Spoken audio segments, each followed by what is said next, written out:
Hello and welcome back to Much Ado Rugby, where we chat about everything rugby. Back again with my two friends Macsen and Malachi for another episode, a review again of this round of Champions Cup and Challenge Cup matches. We had 4 matches this weekend on Saturday and Friday night, so lots to talk about. Should we start off with the Saracens versus Racing 92 match? Now, unfortunately, Malachi and I weren't able to watch this match, but we did watch the highlights in thorough detail and made sure that we got enough information about the game that we can actually comment on it properly. But Maxim, seeing as you watched the game, being a loyal Saracens supporter, take us through it. What went wrong? Yeah. What was the final score? How did it all pan out? So basically, the final score was 19-15 to Racing. I would actually say, to be fair, they were the better side. They scored a try sort of fairly late on in the 70s minutes through a bit of Finn Russell magic. I think he was our player to watch for Racing, I think. So little surprise that he tore it up. It was a lovely little chip over the top. Vakatawa recovered it and then gave it to Juan Imov, who scored it brilliantly. In terms of what went wrong for Sarries, I mean, I think it was quite obvious that they were missing like big players like Tim Swinson at second row. Was just like he's just a mile off the pace. But yeah, I mean, I thought Sarries played really well. To be fair, standout player for Sarries probably Billy Vinapola. Actually, like I thought over the last few months he's been sort of dropping off it slightly. I don't know if you guys have noticed, but like in his ball carrying, I remember watching him like 3 years ago, and his ball carrying, he was just like an absolute machine. And I feel like he's been less effective recently, but in this game he was like back to what I'd always remembered him as being. But I honestly thought Sarries were going to win the game, and because Sarries just somehow find a way to win. And Racing weren't particularly impressive, to be honest. But I think one of the main reasons like Sarries lost it was because firstly I don't think the defence was quite as tight as before, and discipline was a lot worse. And also set piece, I mean, they lost like a number of line-outs and a scrum. Whereas I remember watching the game against Leinster, and it was like, we're never going to lose a set piece or anything like that. And also Brad Barrett got injured, who was absolutely exceptional, and so did Duncan Taylor. That being said, Don Morris, so I think we also picked up on, was like, he's so impressive, young player coming through. But yeah, very, very upsetting. I'm proud of the Sarries though, to getting that far. But yeah, one step too far. I think we overachieved, to be honest. But I saw, I think it was on like Ultimate Rugby or something, that they were saying that this marks the end of an era for Sarries, because obviously they're going down to the Championship. It like marks like their like kind of dominance in Europe, where like I think it's like, isn't it like they've won the past 3 European like cups in the past 4 years or something like that. So I don't know. What do you make of that, Mackie?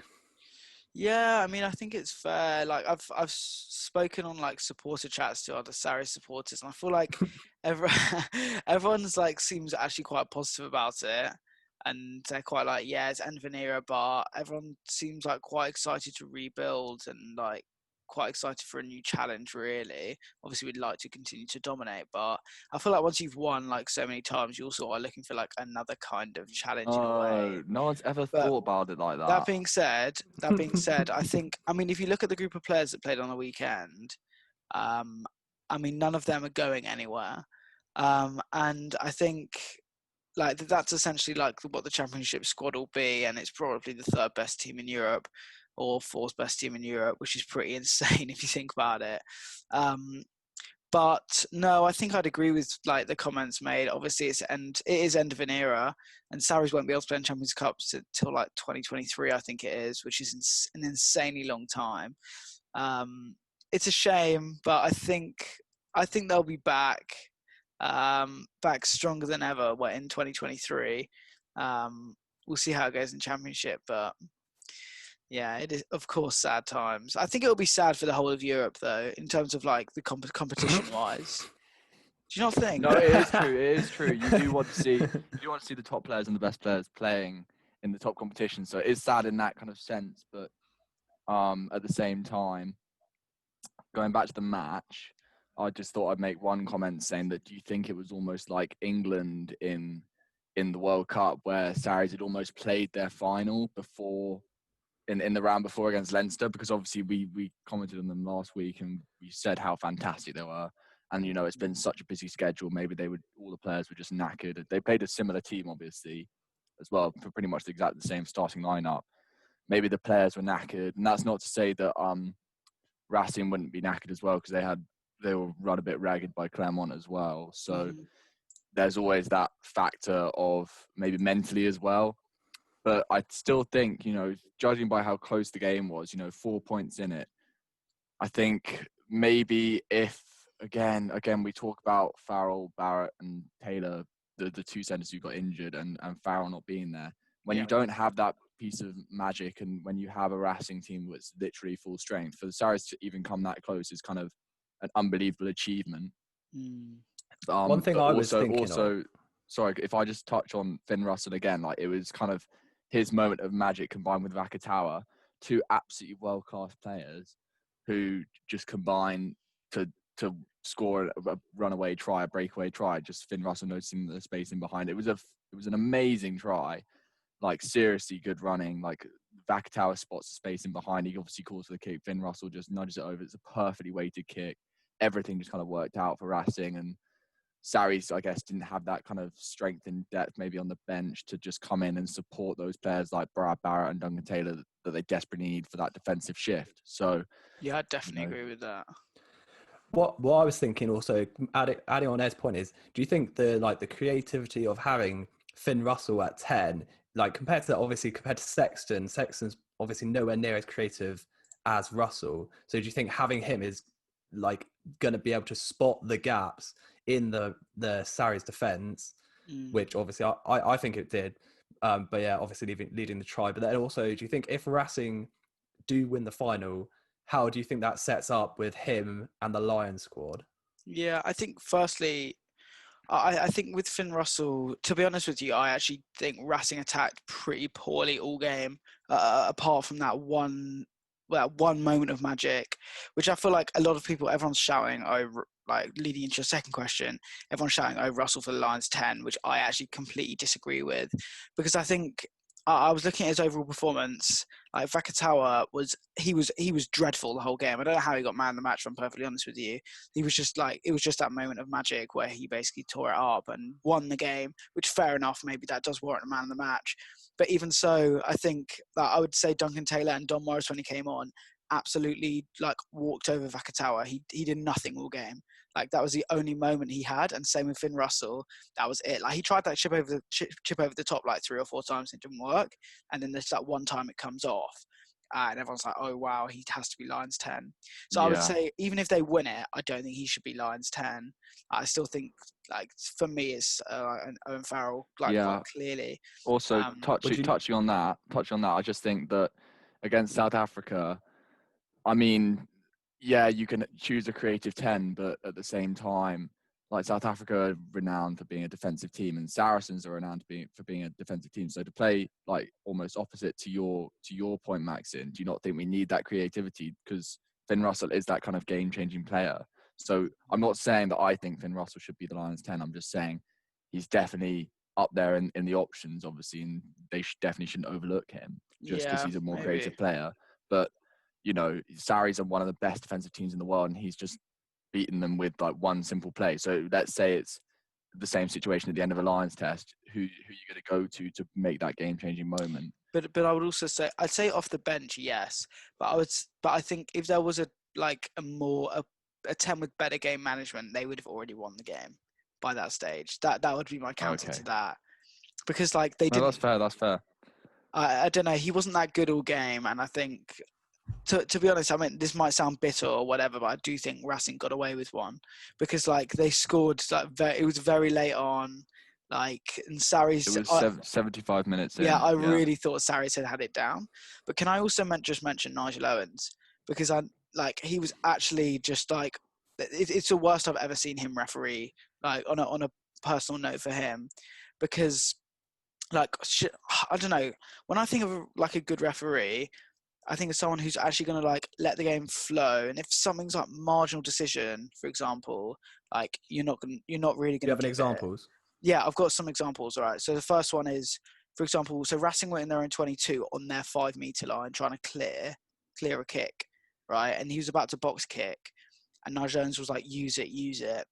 And then he literally spent like 3 more seconds, and he gives a free kick against Racing, like a scrum on their own 5 meter line, instead of letting them clear the ball, like, and literally giving Saracens a second chance to score, like on the 5 meter line, like pretty early on in the game. It's just like, what are you doing? Like trying to just ruin the game or what? Another example is like, so Sarri's got into like Racing's 22, and what was his name? Wenceslas Loré or Donica Ryan, I can't remember. One of them got on the ball for literally like half a second, and he called for a penalty against Sarries instead of letting it play, even though he didn't even survive the clear out. And I just think, like, from watching Super Rugby games, like they would have so let that go, which makes, like, honestly, I'll try and find it and show you guys, but it just makes me think, like, come on, people don't want to watch that. People want to watch someone try and score tries. I think I completely agree with you, Max. And just watching the highlights, like, because obviously they show you what all the penalties were given for, because the game was a majority penalties, apart from the 7 points that were scored for the try. So all the other points in the game were penalties. So looking like at some of the penalties that were given, some of them were obviously, but there were definitely 2 or maybe even 3 penalties.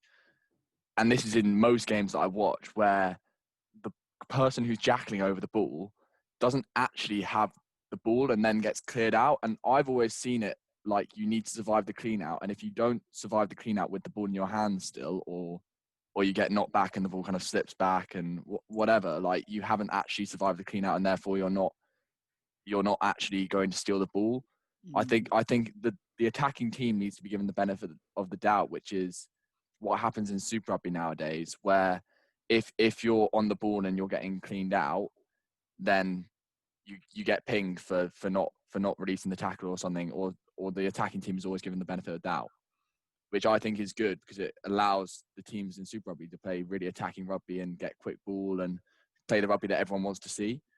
Whereas, like, if referees are just pinging for someone literally sliding back on the ball, like I've seen that happen so many times. It's literally they'll just have one hand on the ball and they'll just slide back, so they're not even actually properly on the ball. Yeah. And it's just, how can you even call that holding on the floor? Because if you wait another 0.3 seconds, then that guy's getting cleared out, and it's not a penalty at all. Yeah. Other shit that, like, I completely agree with you, Ed. One other example, which, like, it just frustrated me so much.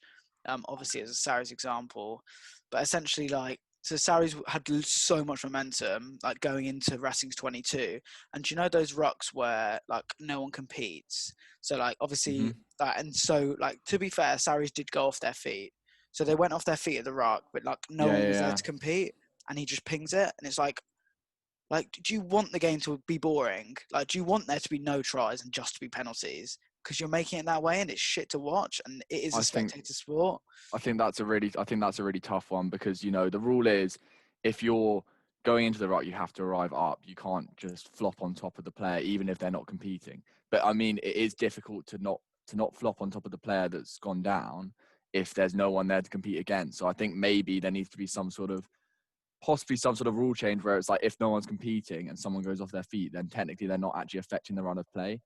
Yeah. But it's also, for example, we're going to come on to the Bristol game in a second, or a bit later on in this episode. But there was a point in the Bristol match where I think it was Callum Sheedy looked like he was about to go onto the ball and jackal, and then suddenly just stepped back out the way, and the guy playing for Bordeaux kind of comes in and just flops over the ball because he's expecting Callum Sheedy to be there, and Sheedy just kind of steps away, and the guy dives over the ruck, obviously, because there's no one there all of a sudden, and he's got nothing to hit.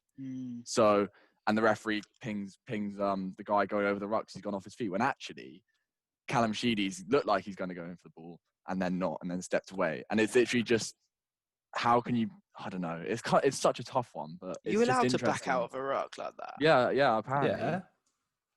Why wouldn't you be able to? Kind of. So, okay, so theoretically, It's like a fake. right? It's like a fake If out. he actually dives, if he dives to take him out, he's not on his feet, is he? Even if the No, player's but there. he's technically tackling him as a clean out, and then it becomes like part of the clean out. And like generally, people don't stay on their feet at a ruck, do they? If they've cleaned someone out, they usually tend to like push them off and then flop on top. So as long as they clean someone out first, it's fine to flop. But if you're not cleaning anyone out and you're flopping on top, then you're technically killing the ball, even though no one's flopping on top. You're technically killing the ball for the other team to compete. So I don't really understand.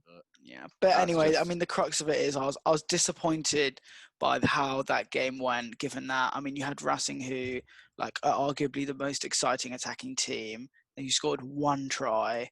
Like, was it one try? Yeah, we expected a bit more of a show. Yeah, exactly. And then you've got like Alex Good, Elliot Daly, like Maitland, like some really exciting players, and the Sarries team as well. And there was just nothing to show for that. I think partially due to refereeing. But anyway, goodbye to Sarries. So commiserations, Saracens. You will be sorely missed from both the European Cup and the Premiership next season. But moving on swiftly to Exeter versus Toulouse at Sandy Park, which happened straight after that game. Malachi, what are your initial thoughts on the game? I thought Exeter did well. Obviously, they did kind of put quite a lot of points on Toulouse. Thought Toulouse would have done a bit better, but yeah, good win for Exeter. And as I hope you guys are hoping for the Exeter to go all the way, being all from England. Want the England team to win. But what do you guys reckon as well? Okay. Yeah, no, I agree with you. I actually want Exeter to win now. Like, I think they 100% deserve to win as well. It's quite a funny story though, to be fair. So like, I didn't get to watch the game. I was talking to my housemate about the match, and I was like, "Oh, who scored for Exeter?" I think it was like Harry Williams got 2 tries. I was like, "Okay, classic." I was like, "Okay, right, watch. Okay, we'll go back and watch the highlights. I bet you £10 that these are from pick and goes, and Exeter being boring as fuck." And we watched it back, and yeah, of course it was. They did score one really nice try though. Yeah, Joe Simmons, So Jimmins scored a nice try, but. Now, I mean, Exeter at Sandy Park, realistically, like they're not going to lose, are they? So yeah, they were dominant. Sick win for Exeter. Ed, any other thoughts? So the final score was 28-18, so a 10-point margin.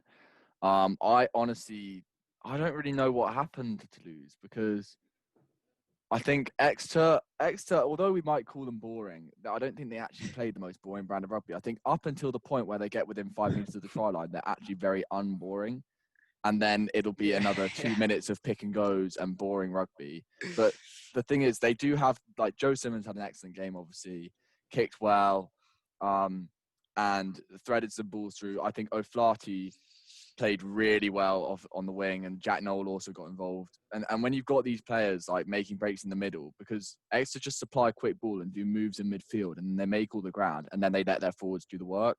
So even though we might call it boring, which it kind of is, it's so efficient. I just don't think Toulouse could handle it. Even so, I think obviously we can't really forget about someone like Chesney Colby in a match like this, because he's always going to do something that's going to amaze everyone, and he did, and he set up one of the tries, I think, with an amazing jinking run, and one of the steps that he made was just the change of pace. He was almost at a standstill, and then suddenly he was lightning fast down the wing. It was just incredible. Like, you really can't replace that kind of speed. It's just unmatchable. So, like, I think Toulouse were maybe a little unlucky not to come closer, but at the same time, I think Exeter are just a machine at the moment, and they just can't really be beaten by a team from France, really, who are just. But this is the thing, Ed. So, like, before, in prior years, I thought the exact same thing. I know I said that before this match. I was like, I thought, okay, Exeter and machine, there's no way they can lose to anyone, like, even outside of England, but they seem to lose, to pardon the pun. They did somehow seem to lose. But when they're playing Toulouse, this is, I mean, I watched the highlights back. Obviously, I didn't get to catch the game, but it seems that they've actually managed to convert this over onto an international stage. Whether that is because they are genuinely like incredible, which we know they are in England, but whether they can translate that into Europe, we're not sure. Or whether it's because Toulouse are a French team and the French are just outrageously inconsistent and can't string together multiple games. Who knows? But yeah, I don't know. What do we think about Joe Simmons? I know some people are saying that he should be called up for England. What do you guys think? I don't Yeah, really haven't seen him enough.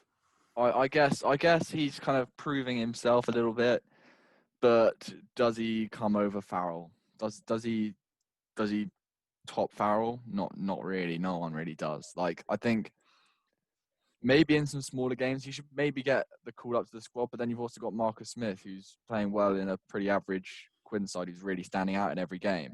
So I think, you know, also the whole of the extra team's playing well. So the moment Joe Simmons, like, I don't know, is it the extra team? If you put Joe Simmons in a team like Leicester or a Harlequins, would he still be as good? Would everyone gas him up as much? Or is it just because he's got people like Henry Slade, Jack Noel around him? Like that pack that they have is immense, and they can't really be stopped when they get near the try line. They just score tries. It's silly.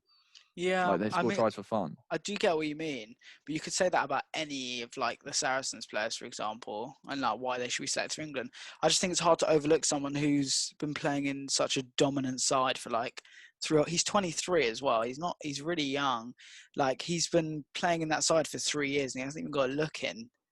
Like, I Maybe don't it just really goes back to understand. what we were saying about Eddie Jones in the previous Yeah. episode. Like, maybe he just doesn't fit in with England's plans, and there's other players that Eddie Jones would prefer just because of their attitude, their mindset, how they play. I don't know, but he seems like a pretty like solid kind of, not gonna change the game, if you see what I mean, but still won't really make many mistakes and will make the right passes, and with good support outside him. I mean, Witten and Slade, you know, you got two great options there. Because if you go to Slade, you got another playmaking centre, but if you go to Witten, then you got a bulldozer in the middle, and then you got Devoto coming off the bench, who kind of replaces Witten in that bulldozing aspect of that 12 role. So I just think possibly give him a chance, you know, maybe see him play against someone like Japan or Georgia in this upcoming tournament that we have in when is it? Is it in November or October? I think it's November, isn't it? Yeah, so in the November international kind of 8-team competition that we're having, which is really exciting. Maybe give him a chance then against a weaker side like a Japan, like a Georgia or someone like that. We know we can win, and because we obviously know that Joe Simmons has got talent. But at the same time, he needs to start proving it. He needs to get that chance to prove on the international scale before anyone can actually say anything about him. Yeah, true. That's true. Kind of. No, I'm just mightily impressed. Like, Jack Maunders also a young English, I believe, scrum half, and they just basically contained the shit out of Dupont and Tamac, who arguably are the best international pairing 9-10 in the Northern Hemisphere at least. Which is just like, I'm just really slightly surprised and very, very impressed. But yeah, do we want to talk about Challenge Cup? Yes, please. Malachi. So we actually watched this on Friday night. It was Bristol versus Bordeaux Begler. Classic French accent. Bordeaux Begler. Bordeaux Begler. So it was 20-all at full time, which was very exciting because we got to see some extra time, another 20 minutes of rugby. Oh, wow. I was actually watching it with my mum. I think it's the first rugby my mum's watched in about a year now. Norma. And Norma, of course, if you saw the stories on Instagram, she was very excited playing with her tennis balls around in front of the telly. But yeah, Malachi. So it was 37-20 at the end of extra time to Bristol. What did you make of the game? It was really good competition. I thought they were all the way through. They were really they were really evenly matched, and obviously Bristol managed to pull through right at the end. I think Max Malin's got man of the match, but I think you couldn't put aside the performance that Semi Randrandra made. Like, he is just OP. Literally, he runs and he just sucks in men and just I think one of the last tries by Max Malins, that just shows how like useful he is to have in a team. But yeah, really good to see Bristol make the final. Yeah, I think specifically on that Semi-Randrada point, he's the best in the world at running the outside arc, and his turn of pace again, like Cheslin Colby, is incredible. Like you'd think for a man of his size, he wouldn't have that kind of pace, but he literally starts running that outside arc, and they can't catch him, and then he'll either dummy and go or give it outside because there's always those quick wingers like Morahan that Bristol have, or Malins on the outside. And Malins did get 2 tries in the match. Bristol kind of ran away with really it. Stepped up. Yeah, Bristol kind of ran away with it at in the extra time period. They scored 2 tries. One of them was quite early on, Malins, and then Piers O'Connor got the second one in extra time. So, I mean, it was kind of all wrapped up by the first half of extra time. But I think credit to Bordeaux, because especially at the end of normal time, they were really making some inroads with the pick and go side of things. Bristol's fringe defence couldn't really cope with it, and I think they were almost quite lucky not to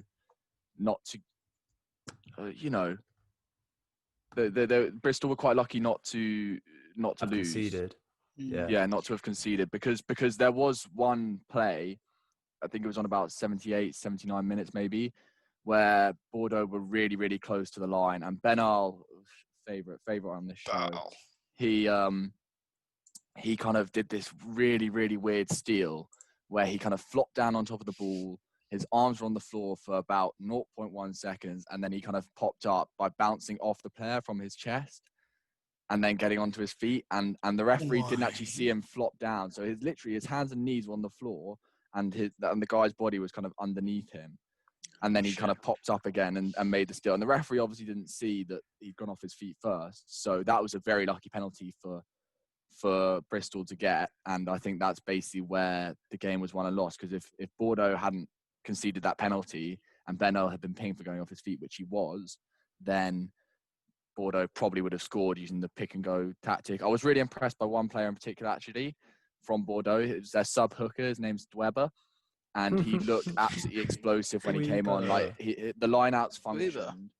The lineouts functioned really well, and he also in the carry looked really, really strong. He's absolutely huge, obviously, but he scored their try in order to tie the game up and send it to extra time. So really impressed by him. Also, another point that I would make is Bordeaux had to play the whole of extra time with 14 men. Oh yeah. So they didn't get a yellow or a red card. They just got an injury, and it wasn't an HIA, so they weren't allowed to bring anyone on. They've already made all their subs. Bad. And I'll tell you who was unreal for Bordeaux as well. Jalibert. Yeah.